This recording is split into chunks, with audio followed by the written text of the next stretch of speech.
A nombre de la Secretaría de Cultura del Estado de Querétaro, reciban un cordial saludo.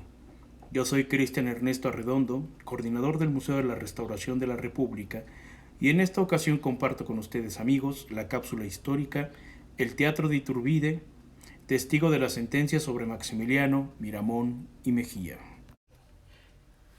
El día 13 y 14 de junio de 1867, el Gran Teatro de Iturbide en la ciudad de Querétaro fue testigo de la sentencia del Consejo Ordinario de Guerra celebrado contra Maximiliano de Habsburgo y sus generales Miguel Miramón y Tomás Mejía.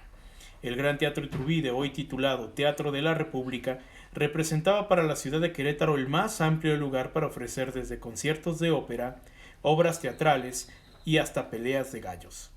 Su capacidad para 600 asistentes lo hizo símbolo de versatilidad. Aunque un tanto oscuro por la falta de ventanales, el teatro también había sido testigo de la primera entonación del himno nacional mexicano, allá de 1854, en uno de los gobiernos de Antonio López de Santana. El juicio y la sentencia sobre Maximiliano y sus generales siguen siendo controvertidos por los significantes que tienen la historia de México. No obstante que el juicio se llevó a cabo mediante un consejo de guerra, jurídicamente era posible juzgar a Maximiliano por un Congreso Nacional, como él mismo hubiera preferido, y sus propios abogados alegarían frente al presidente Juárez y el ministro Lerdo de Tejada. Para el historiador Conrad Ratz, para quien siempre Benito Juárez tuvo la facultad del indulto, escribe: lo que jurídicamente era posible no fue conveniente desde el punto de vista político.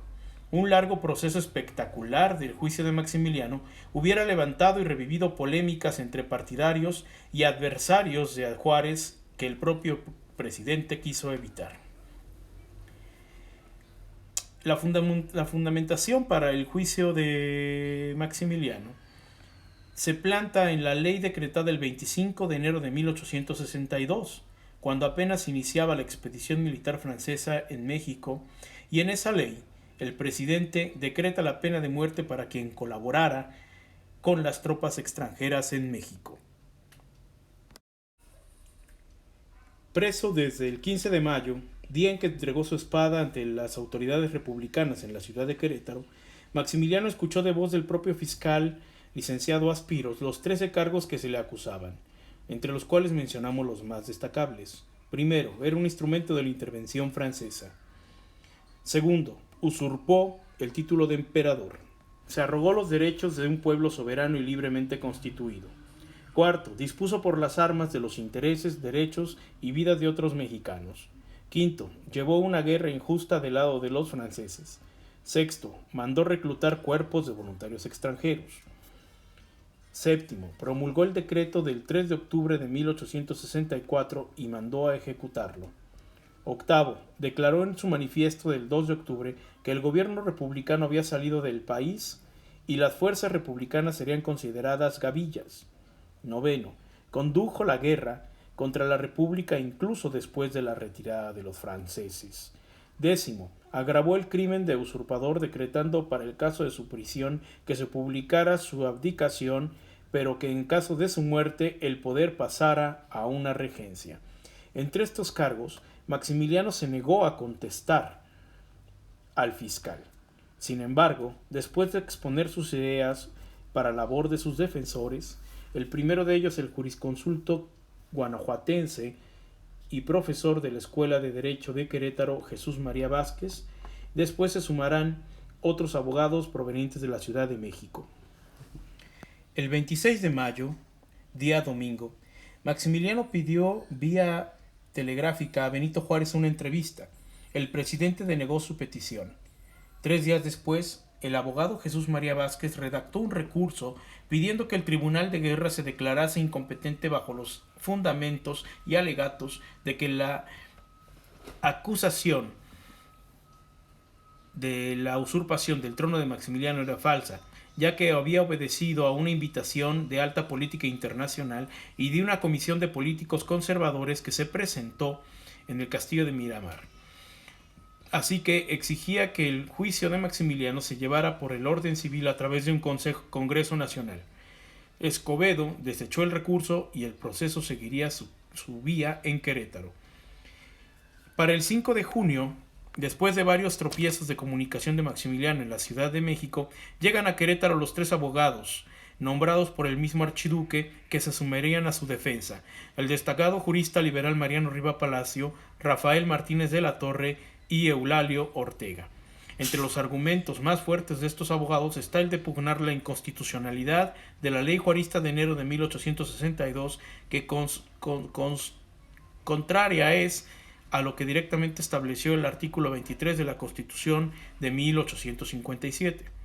Apenas 2 días después de llegar a Querétaro, los abogados Rivapalacio y Martínez de la Torre salieron hacia San Luis Potosí esperando entrevistarse con el propio Benito Juárez para solicitar se acusara al archiduque ante un Congreso Nacional, o por lo menos se alargara 30 días el plazo para la defensa. En entrevista con Lerdo de Tejada, el ministro rechazó las propuestas y el presidente Juárez, cortés pero inflexible, los recibió, negando frente a ellos la supuesta inconstitucionalidad de la ley de enero del 62. Según Benito Juárez, la Constitución de 1857 y su mandato presidencial estaba expirado, por lo cual la misma Constitución estaba suspendida hasta el fin de la guerra. El 13 de junio se inició el juicio. El lugar escogido por el propio Mariano Escobedo, el Teatro de Iturbide. De acuerdo a un testigo ocular, funcionario de la embajada del gobierno austriaco, Ernest von Tavera, el teatro estaba repleto de gente. Todos los oficiales republicanos que no estaban en servicio estaban obligados a asistir. El auditorio estaba casi a oscuras, iluminado por tan solo unas candilejas de petróleo en el borde del escenario y algunos candelabros en la mesa del tribunal. El consejo de guerra estaba compuesto de jóvenes capitanes sentados en la mesa del tribunal, que estaba con un gran escritorio cubierto con un mantel. Se leyeron los cargos entre los 13 mencionados, y por la tarde el fiscal Manuel Aspiros visitó a Maximiliano en la prisión de Capuchinas para confirmar que estaba incapacitado para comparecer físicamente ante el juicio debido a sus malestares de salud. A las 3 de la tarde se condujo a Tomás Mejía al escenario. De acuerdo con el historiador Ratz, a la pregunta de rutina del presidente del tribunal, ¿cómo se llamaba?, contestó el general Mejía con una sonrisa burlona: bien lo saben ustedes. Después, su defensor, el licenciado Próspero C. Vega, subrayó que Mejía había perdonado la vida de los generales Mariano Escobedo y Sóstenes Rocha, a los que había capturado durante la Guerra de Reforma, y no había pasado por las armas. El general Tomás Mejía no tuvo nada que añadir y, terminando su comparecencia, fue regresado a su celda en el edificio de Capuchinas a las 19 horas. A las 16 horas, Mirabón subió al escenario. De acuerdo al funcionario de la embajada austriaca, von Tavera, escribe sobre el general Miguel: el porte de Miramón fue tan impresionante y avasallador que repetidas veces obligó a los jueces a bajar la vista ante su mirada fija en ellos. 2 horas después, terminando su comparecencia ante el tribunal, el joven Macabeo fue trasladado a su celda en Capuchinas, donde lo estaría esperando su esposa.